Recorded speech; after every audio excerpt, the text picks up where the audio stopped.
The Secrets of Life with Subhas Agam.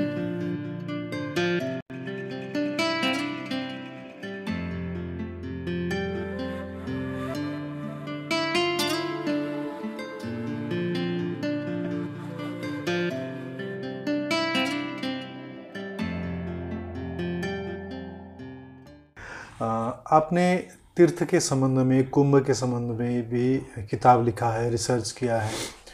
अभी अभी माघ महीना जा चुका है, तो इस समय में बहुत लोग कुंभ स्नान करते हैं। नेपाल में भी बहुत से तीर्थ स्थल है, हम जाते हैं, स्नान करते हैं।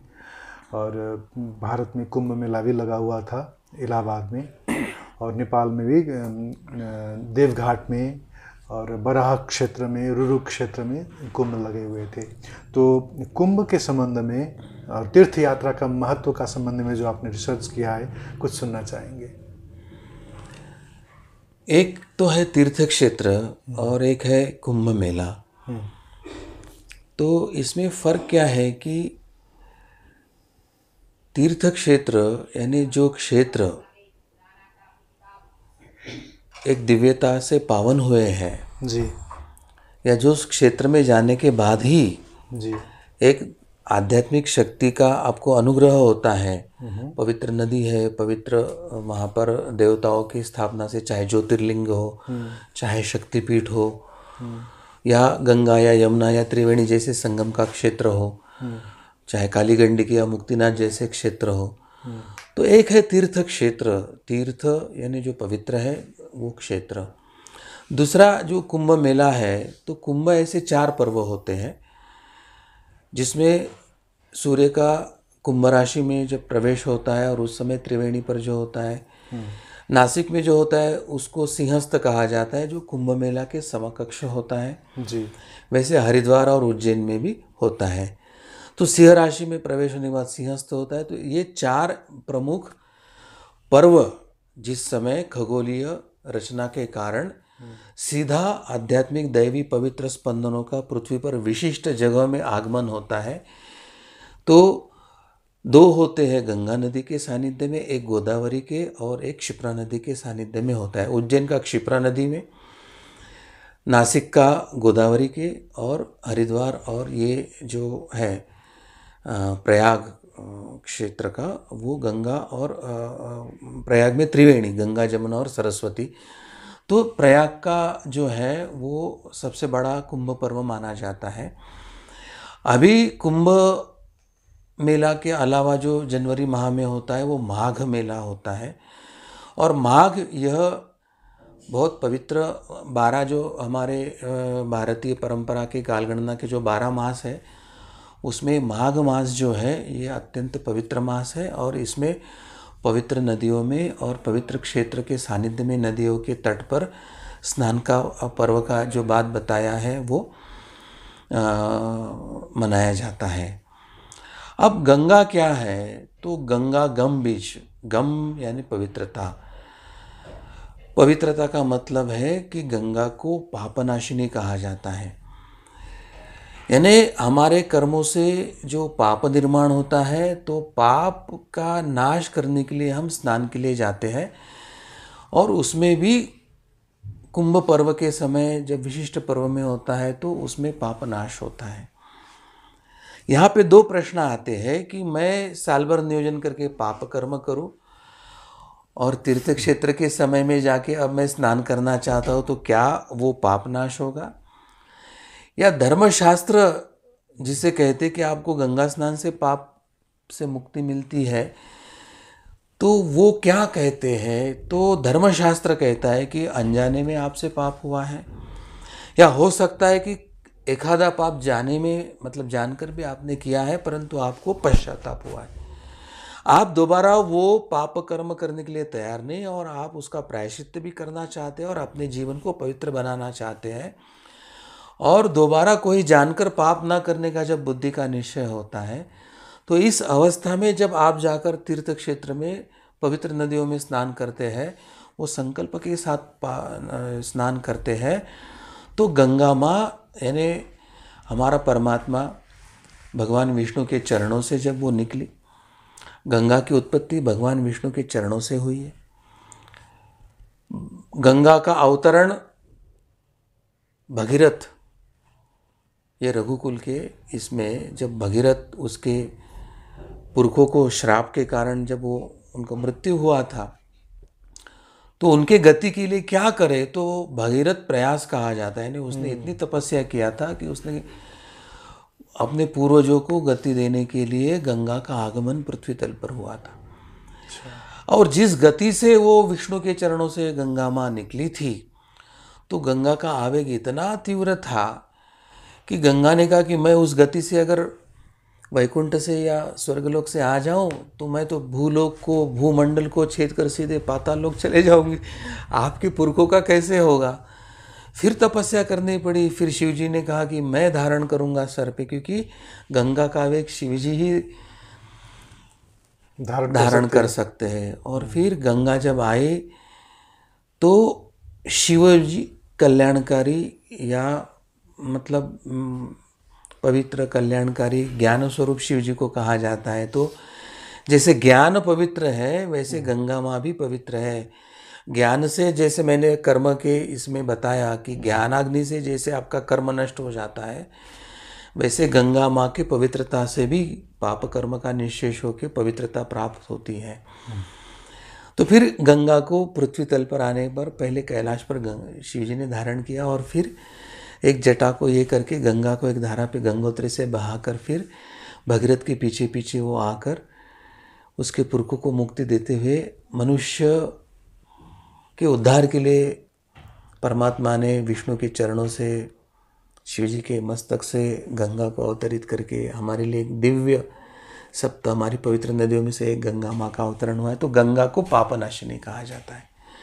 तो हरिद्वार और त्रिवेणी में हमें गंगा, और त्रिवेणी में गंगा के साथ यमुना और सरस्वती का दिव्य संगम हमें पवित्र करता है। क्षिप्रा के सानिध्य में जाते हैं तो गंगा को पापनाशिनी कहा है और क्षिप्रा को मोक्षदायिनी कहा है। अच्छा।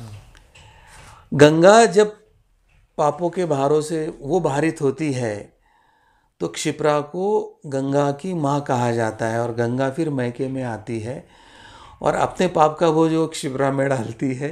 अच्छा। तो ऐसे कहा जाता है कि उस कुंभ के समय गंगा भी सुप्त अवस्था में क्षिप्रा में वास करती है। वो अपने पापों का भार शुद्ध करती है, और जिनका वो भाव से पापों का भार नष्ट करके जो पवित्रता से तपस्या, व्रतस्थ, धर्मशास्त्र के अनुसार धर्मशास्त्र संबद्ध कर्तव्य धर्म को पालन करते हुए वेद मूलक भक्ति मार्ग, ज्ञान मार्ग, ज्ञान मार्ग, कर्म मार्ग से जाते हुए जब ईश्वर प्राप्ति, मनुष्य जन्म के देह के प्राप्ति के लिए प्रयास करते, तो क्षिप्रा के सानिध्य में, उज्जैन में, महाकालेश्वर के सानिध्य में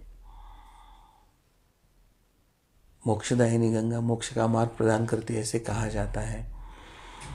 तो गोदावरी यह दिव्य जो नदी है जिसके सानिध्य में पंचवटी में, जहाँ से रावण ने हरण किया था माता सीता का, और जहाँ वास कर रहे थे राम जी परिवार के साथ, तो उस पंचवटी के क्षेत्र में गोदावरी के तट पर यह पवित्र सिंहस्थ का कुंभ मेला का आयोजन होता है। और गोदावरी भी, उसको दक्षिण की गंगा कहा जाता है। ये जो गंगा हिमालय से आई वो बाद में उत्तर भारत से फिर उत्तर वाहिनी होकर बिहार और बंगाल होकर गंगा सागर को प्राप्त हो गई। तो दक्षिण के लिए कौन उद्धारक है? तो दक्षिण गंगा करके गोदावरी प्रकट होकर राम जी के सानिध्य में वो त्र्यंबकेश्वर में शिव जी के क्षेत्र से निकलकर पासी में नासिक क्षेत्र में राम जी के सानिध्य में रहते हुए जब वो उत्तर में, दक्षिण में जब वहाँ गई जहाँ रावण, बाद में रावण के क्षेत्र के तरफ उसका प्रवास हुआ, तो उस पवित्र गोदावरी को दक्षिण की गंगा कहा जाता है। और जितनी महिमा माँ गंगा की इधर है उतनी ही गोदावरी की उधर है।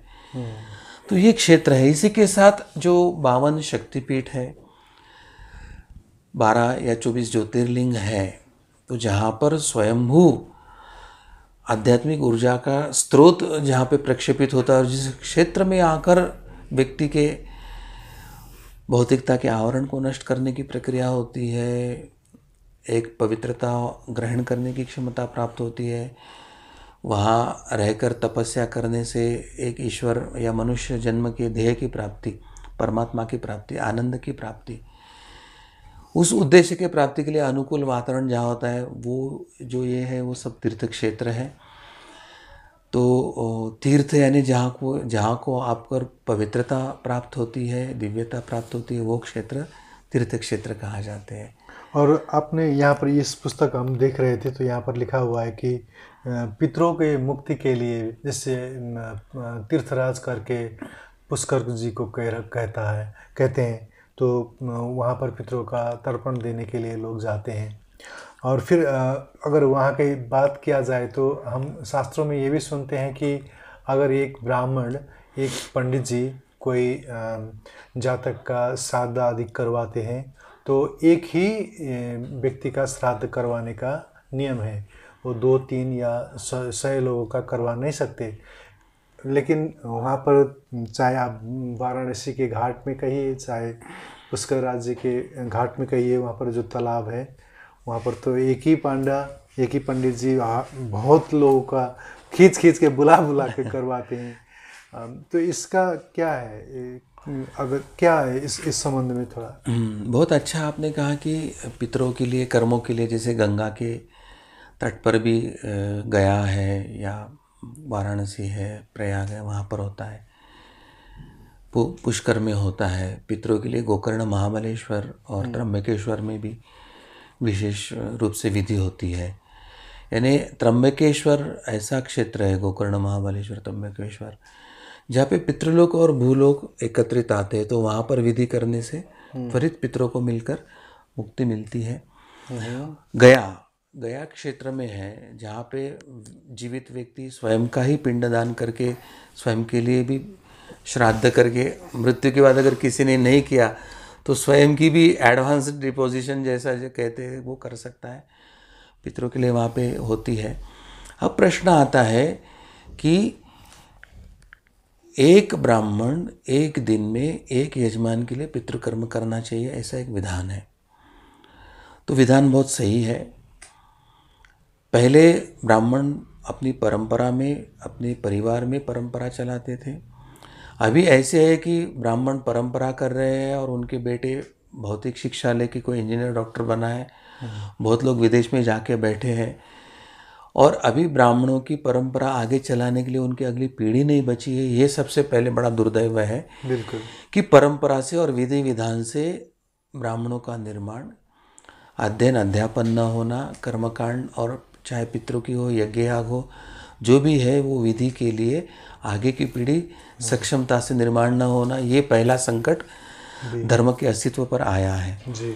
अब दूसरी जो बात है कि भौतिकता के कारण, यंत्रों की निर्मित के कारण या जनसंख्या के विस्फोट के कारण, एक जनसंख्या के अनुपात में, जैसे हम बाहर अभ्यास करते हैं कि कितने जनसंख्या के पीछे कितने डॉक्टर होना चाहिए, कितने जनसंख्या के लिए कितना पुलिस होना चाहिए, वैसे कितनी जनसंख्या के लिए कितने ब्राह्मण होना चाहिए, इसका भी अनुपात का अध्ययन करना चाहिए। और सबसे बड़ी जो विसंगति है जनसंख्या की तुलना में ब्राह्मणों की संख्या, तो एक तरह से आपद धर्म का मतलब अभी वहन हो रहा है, ये ध्यान में आ रहा है। तो एक ब्राह्मण अनेक यजमानों का विधि विधान कर रहा है, एक आपद धर्म के जैसा हुआ है, जिसके भी भोगने के लिए ब्राह्मणों को तैयार रहना चाहिए। अब भुला भुला के करा रहे हैं, उसमें एक लोभ है क्या, एक धन अर्जित करने की उसमें होड़ है क्या? तो अगर उद्देश्य ही गलत होता है तो फिर कर्म का फल बदलने से उस पाप के भागी होने के लिए भी व्यक्ति को तैयार होना चाहिए। और सबसे महत्व की बात है कि किसी के लिए पितृकर्म किया हो या यज्ञ कर्म किया हो या किसी के लिए कोई हमको कर्म करना है, तो स्वयं की देह शुद्धि और चित्त शुद्धि के लिए हमें व्यक्तिगत साधना, नाम जप या कुछ प्रायश्चित्त कर्म करना होता है।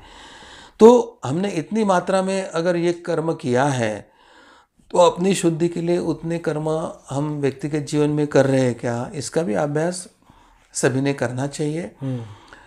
तो एक तो ध्यान में आ रहा है कि अनुपात गलत होने के कारण आपद धर्म है, परंतु आपद धर्म में भी अगर धर्म मर्यादा में हम अपना प्रायश्चित्त या अपने स्वयं की वेष्टि साधना अच्छी करके अपने आध्यात्मिक बल को बढ़ाकर हम यजमान की धार्मिक विधि को परिपूर्ण करने का प्रयास कर रहे हैं, तो अगर ऐसा नहीं हो रहा है तो उसके फल अगर वो गलत है तो भोगना पड़ेगा, इतना तो निश्चित है।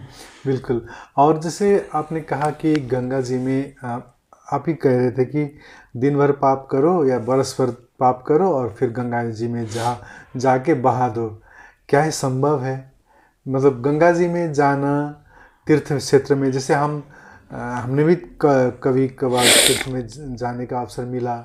हम जब भारत आ रहे थे, बहुत बार गए आए, तो तीर्थ जाकर वहाँ पर स्नान करके क्या मिला नहीं मिला वो तो मुझे पता नहीं, लेकिन जो जाने का प्रोसेस होता है, यहाँ से चलते हैं, फिर रास्ते में लोग मिलते हैं, फिर आश्रम वहाँ पर जाके बहुत से आश्रम की दर्शन होती है, फिर गुरुओं का दर्शन होता है, संतों का दर्शन होता है, वहाँ पर लोग का आना जाना वो जो दिखता है the vision that you observe from your eye and the scent you feel from your nose and the thing that you feel from your hand, जो आप फील करते हो, श्वास लेते हो, जो दृश्य देखते हो, वो भी आपको एक तरोताज़ा करता रहता है। ये मेरा अनुभव है।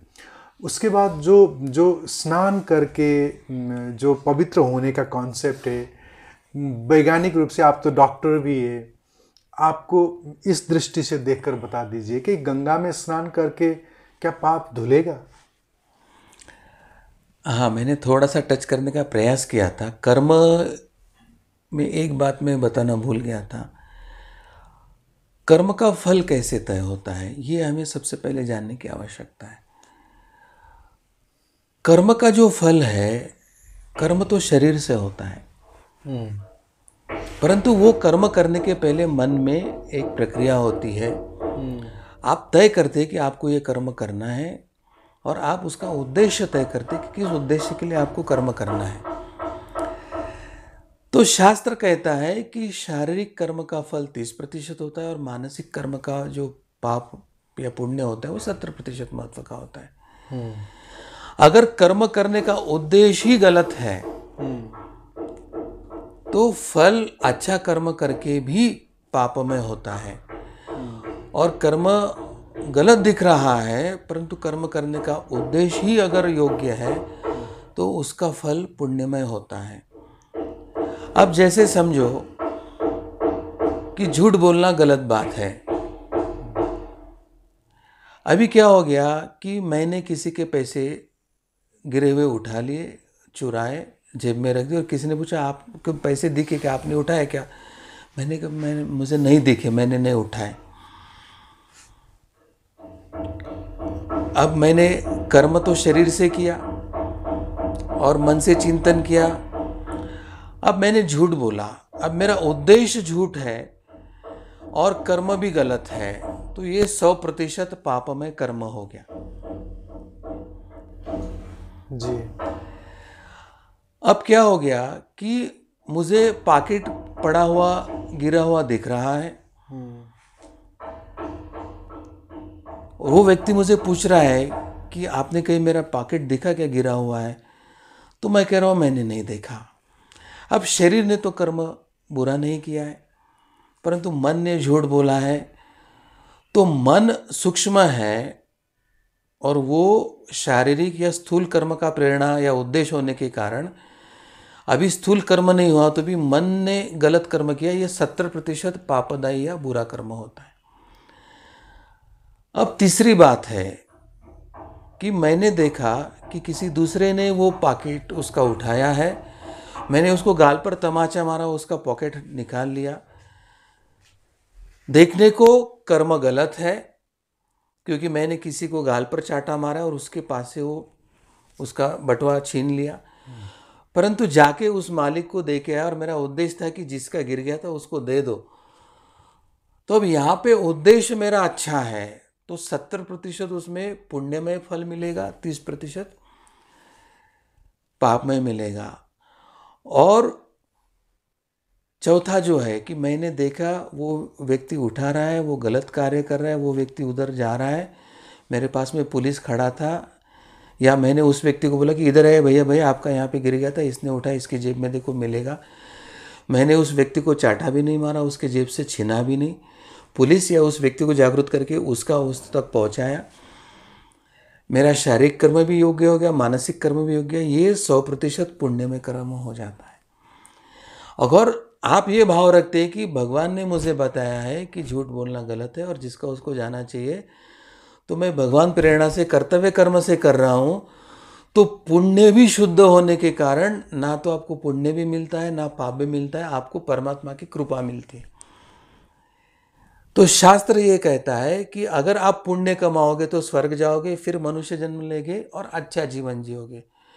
शास्त्र ये कहता है कि आप पाप करोगे, नरक में जाओगे, फिर अगर मिला मनुष्य जन्म तो मनुष्य जन्म लेकर दुरुस्त करो, नहीं तो भोग योनि में जाके कुत्ता बनो, बिल्ली बनो, पत्थर बनो, भोग भोगो और फिर आपका जीवन बिताओ।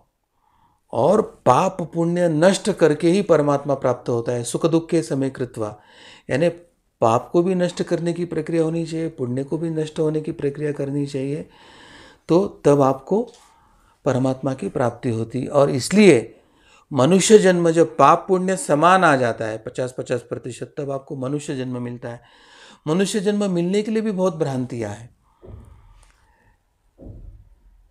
पाप पुण्य समान होने पर मनुष्य जन्म मिलता है, पुण्य अधिक है तो स्वर्ग से मनुष्य जन्म मिलकर आपको अच्छे वातावरण में जन्म मिलता है ताकि अधिक साधना करके, परंतु पाप अधिक है और 50% आया है, तो पाप अधिक हो गया तो आप मनुष्य जन्म नहीं मिलेगा, पहले प्राणी योनि, वनस्पति योनि, मृत योनि में जाकर फिर अगर 50-50% समान हो गया तो ही मनुष्य जन्म मिलता है। तो ये जो भ्रांति है कि मनुष्य है तो मनुष्य ही जन्म मिलेगा, ऐसा भी नहीं है। तो अब आपके प्रश्न की तरफ आता हूँ कि कोई व्यक्ति का उद्देश्य है कि मुझे दिन भर इसको फंसाना है, उसके जेब से पैसे निकालना है, उसको टोपी पहना के मुझे घर बेचना है, जमीन बेचना है और शाम को जाके गंगा में नहा के दिन भर के पाप नष्ट करना है। तो कर्म करते समय ही स्वार्थ बुद्धि थी और अति स्वार्थ बुद्धि है कि अब मैं गंगा में जाके डुबकी लगा के पाप नष्ट करूंगा। ये धर्म का भी स्वार्थ के लिए दुरुपयोग होने के कारण वो महापापी बनते जाता है, उसका पाप तो नष्ट नहीं होता है, पहली बात। अब दूसरी बात, जैसे आपने स्वयं के उदाहरण से बताया कि आपका भाव अच्छा है, आप धर्म मार्ग पर चलने वाले हो, कभी कभी अनजाने में पाप होता है या आप आपद धर्म करके कुछ कर रहे हो, परंतु धर्म पर आस्था है, निष्ठा है, तो आप जैसे लोग जाते हैं तो आपको उस वातावरण का आनंद मिलता है, गंगा स्नान का आनंद मिलता है, साधु संतों के सत्संग का आनंद मिलता है, सत प्रेरणा मिलती है, धर्म प्रेरणा मिलती है, साधना की प्रेरणा मिलती है, तो आपके लिए वहाँ पे अच्छा एक परोसा वातावरण रहता है। तो सत्वगुणी व्यक्ति के लिए गंगा स्नान का निश्चित कुछ ना कुछ लाभ होता है। अच्छा। रजतम व्यक्ति के लिए वो अगर झूठे उद्देश्य से स्नान करता है तो वो महापापी बनता है। अब एज ए डॉक्टर आपने पूछा है, तो एक है शुद्धता और एक है पवित्रता। शुद्धता में क्या है कि कोई उसमें छोड़ रहा है, कचरा डाल रहा है या कोई गलत उसमें थूक रहा है कोई, तो एक शुद्धता है। तो हो सकता है कि गंगा अशुद्ध हो, परंतु पवित्रता के जो पैरामीटर है, तो पवित्रता के पैरामीटर को अशुद्धता मास नहीं कर सकती है। उदाहरण के तौर पे बताता हूँ कि आप जा रहे हैं और आप सज्जन व्यक्ति हो, मन आपका पवित्र और शुद्ध विचार आते हैं, आप जाते जाते पाँव फिसल कर कीचड़ में गिर गए, आपका शरीर तो खराब हुआ है, आप स्नान करके शुद्ध हो जाएंगे, परंतु आपका मन अपवित्र नहीं हुआ है, क्योंकि मन पर परिणाम करने की क्षमता उस कीचड़ में नहीं थी। वैसे गंगा में किसी ने कुछ डालने से वो अशुद्ध जरूर हो गई, परंतु अपवित्र नहीं हो सकती, क्योंकि पवित्रता की क्षमता अलग डायमेंशन में होती है। और अशुद्ध गंगा में भी आप स्नान करते तो भी आपके पापों का निर्दालन होकर पवित्रता मिल सकती है, क्योंकि दो डायमेंशन अलग है। आप कीचड़ में गिर गए करके लोगों को गाली देना शुरू किया तो गलत है। आप कीचड़ में गिरने के बाद बोलते कि भाई मेरा कुछ तो गलत कर्म था, मैं फिसल के गिर गए, कीचड़ में मेरी हंसी हो गई, पूर्व कर्म था, भोग रहा हूँ। आप संभल के जाइए, बाजू से जाइए, आप दूसरे का ही विचार कर रहे, तो वो घटना ने जैसे आपके मन के विचारों पे परिणाम नहीं किया, वैसे वो अशुद्धता गंगा के पवित्रता को वो बिगाड़ नहीं सकती। ये ध्यान में लेने की आवश्यकता है। तीसरी सबसे महत्व की बात जो अभी मैं बता रहा हूँ, जिस पर अनुसंधान हो रहा है और BHU बनारस हिंदू विश्वविद्यापीठ पे उस पर माइक्रोबायोलॉजी डिपार्टमेंट का एक अनुसंधान भी हुआ है कि इतना होने के बाद भी वहाँ उसमें अगर मृतदेह डाले या इन्फेक्शन आप एक कॉलोनी बैक्टीरिया उसमें छोड़ दे तो 10-50 मीटर के बाद वो बैक्टीरिया नष्ट हो जाते हैं, ऐसे वाटर सैंपल के स्टडी से आ रहा है। कोरोना में गंगाजल एज ए ट्रीटमेंट के कंट्रोल पर एक ट्रीटमेंट की गई कि जो वैक्सीनेशन और मॉडर्न मेडिसिन नहीं लेना चाहते उनको केवल गंगाजल पिलाया। तो गंगा में बैक्टीरियोफेज नाम की एक जो जीवाणु होते हैं वो आपके शरीर में जाने के बाद आपके शरीर के इन्फेक्शन को भी ट्रीट करते हैं और कोरोना को भी ट्रीट करने में सक्षम थे। ऐसे कुछ अनुसंधान के विषय BHU से अभी बाहर आए हैं और गंगाजल ये स्वयं में एक कोरोना या कुछ डिजीज के लिए वो ट्रीटमेंट है। तो गंगाजल ग्रहण करने की भी जो विधि है वो भी बहुत शास्त्र और विज्ञान सम्मत है, ये सिद्ध हो रहा है। एडवोकेट गुप्ता जो प्रयाग के हाईकोर्ट के कर्नल है, जो गंगा की रक्षा के लिए हाईकोर्ट की तरफ से जो मनोनीत है, वो स्वयं परम अध्यात्म के इसमें अनुसंधान करे और परम गंगा भक्त है और उन्होंने इसके संदर्भ में BHU में स्टडी करवाकर उन्होंने तो बहुत अच्छा अनुसंधान किया है। संगम के बाद जमुना और समझो सरस्वती का सा संगम है तो उनका प्रश्न था कि आगे गंगा क्यों कहा गया, सरस्वती या वो क्यों नहीं कहा गया। तो उस पर भी उनका बड़ा अनुसंधान है, अगले किसी बार उस पर हम विचार कर सकते हैं। तो गंगा की महिमा है, आध्यात्मिक परिप्रेक्ष्य में है, भौतिक और वैज्ञानिक परिप्रेक्ष्य में भी है, पवित्रता और शुद्धता के भी परिप्रेक्ष्य में है। वो डायमेंशन से अगर हम समझने का प्रयास करेंगे तो कन्फ्यूजन नहीं हो गया। शरीर में कीचड़ में गिर गए करके आप मन मैला हो गया, ये कहना जितनी मूर्खतापूर्ण बात है उतनी ही उसमें किसी ने अगर कचरा डालने से अशुद्ध हो सकती है, अपवित्र हो गई कहना वो उतनी मूर्खता की बात है। ये ध्यान में लेने की आवश्यकता है। तीर्थ क्षेत्र को लेकर साधना का भी वो उपयुक्त जगह है करके बोलते हैं और यहाँ इस पुस्तक में भी ये लिखा हुआ है। और हम देखते हैं कि पशुपतिनाथ में और पशुपतिनाथ के नीचे जो गुहेश्वरी शक्तिपीठ है वहाँ पर भी, और मनकामना, दक्षिण काली, काठमांडू के भी बहुत शक्तिपीठ में हम देखते हैं कि बहुत से सिद्ध लोग, सिद्धि के चाह करने वाले लोग या कहिए साधक लोग वहाँ पर जाते आते रहते हैं। और हम ऐसा भी दिखाई देता है कि उनका कुछ जो गुरु मंत्र जो गुरु से मिला हुआ है उसको लेकर वो वहाँ पर बैठ के दिन भर उपवास करके जप करते हैं सिद्धि के लिए, उससे कुछ हो। तो जो ये तीर्थ स्थल है साधना के लिए क्यों, कैसे उपयुक्त होते हैं? नहीं, वही पता है कि तीर्थ क्षेत्र है, वो एक क्षेत्र है जो पवित्र है, ऐसा कहा गया है। वहाँ पर जैसे ज्योतिर्लिंग है, शक्तिपीठ है या कुछ जन्मजात चारों धाम कहा गया है। तो ये क्षेत्र में स्थानिक देवता की स्थापना से और इतनी सकारात्मक और आध्यात्मिक ऊर्जा का प्रक्षेपण होता है कि एक उदाहरण के तौर में बताता हूँ कि जैसे पहले कोई बीमार होता था तो TB होने के बाद उसको किसी सैनिटोरियम में जाकर विश्राम कराते थे कि यहाँ की हवा हेल्दी है, यहाँ भूख लगती है, खान पान अच्छा होता है तो रिकवरी फास्ट होती है। अच्छा, वही यानी काठमांडू के भीड़ भाड़ वाले पॉल्यूटेड एयर में वही अगर पेशेंट है उसको अगर आइसोलेटेड एरिया में लेके जाते हैं तो वहाँ की खुली और शुद्ध हवा में उसकी रिकवरी अधिक रहती है। तो ये एक जो मॉडर्न मेडिसिन की दृष्टि से फर्क है। उसी तरह से तीर्थ क्षेत्र में सत्व गुणी लहरी ज़्यादा प्रक्षेपित होती है, उस देवता के तत्व की लहरी ज़्यादा प्रक्षेपित होती है। निर्गुण परमात्मा का तत्व जो है वहाँ ज़्यादा कार्यान्वित होता है। उस क्षेत्र के बाहर अगर हम जाते हैं तो वहाँ सत्वगुणी नहीं, रजतमात्मक लहरी ज़्यादा कार्यान्वित होते हैं। तो रजतम लहरी यानी एक काला आवरण आपके आजू बाजू में उस समय खेलते रहता है। जैसे आप दिल्ली में जाओ तो पॉल्यूटेड एयर के बीच में ही घूम रहे हैं तो बहुत से अस्थमा या लंग्स के पेशेंट को नॉर्मली वहाँ कष्ट प्रारंभ हो जाएगा, क्योंकि वातावरण ही पॉल्यूटेड है तो आपके सांस में ऑक्सीजन ही नहीं मिल रहा है। तो वैसे साधक की साधना की आवश्यकता एक होती है, उसको सत्वगुणी वातावरण मिले, सत्संग मिले, सत्व लहरी या तत्व की लहरी प्राप्त हो, रजतमात्मक लहरी का प्रतिबंध हो।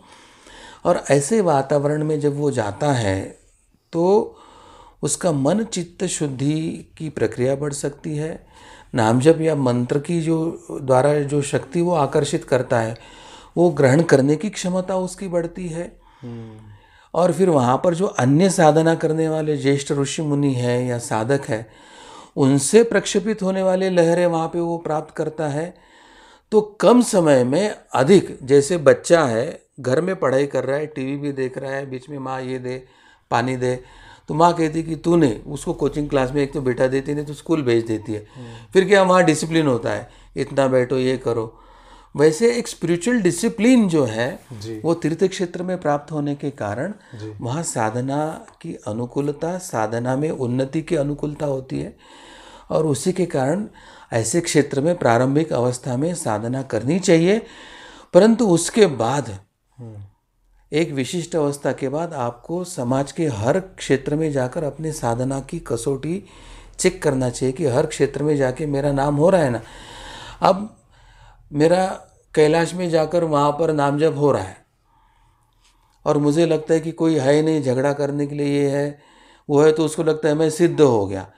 अब वहाँ से आता है और वो कहते हैं ओम भगवती भिक्षान देही, तो माता कहती कि 2 मिनट रुको, बच्चे को कपड़े पहना रही, बाद में आके भोजन देती हूँ। मैंने बुलाया और आई नहीं, मुझे त्वरित भोजन नहीं दिया, जा तेरा बुरा हो जाएगा। तब पता चलता है कि आपके क्रोध पर कितना नियंत्रण हुआ, आपके दोषों पर कितना नियंत्रण हुआ, आपके अहंकारों पर कितना नियंत्रण हुआ।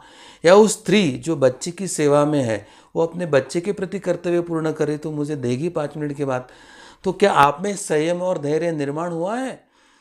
तो एकांत में साधना करके सही में चित्त शुद्धि हुई कि नहीं, वो जब आप समाज में जाकर या रजतम क्षेत्र में भी जाकर जब आप अपने आप की कसौटी पे वृत्ति को परखते हैं कि नहीं मुझ में संयम है, धैर्य है, परोपकार है, दूसरे का विचार है, मुझ में अपेक्षाएं नहीं है, जो देगा उसका भला, जो न देगा उसका अधिक भला, इस भाव में जब आप रहना प्रारंभ करते हो तब स्वयं की साधना की कसौटी होती है। तो आगे की इसमें आपको क्षेत्र के बाहर भी निकल कर वहाँ पर आपके सत्वगुण को, यानी जब आपका साधना की अवस्था आप जहाँ पर है वहाँ से जब परमात्मा तत्व से लिंकिंग, आपका तत्व के आकर्षण या अनुसंधान में रहने, अनुसंधान से ज़्यादा मैं कहता हूँ कनेक्टिविटी, अनुसंधान यानी इनोवेशन भी होता है।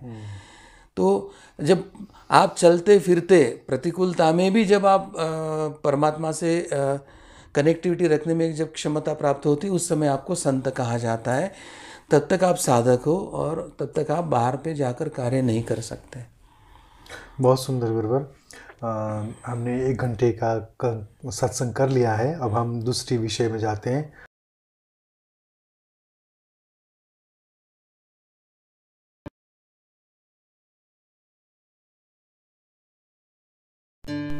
The Secrets of Life with Subhas Agam.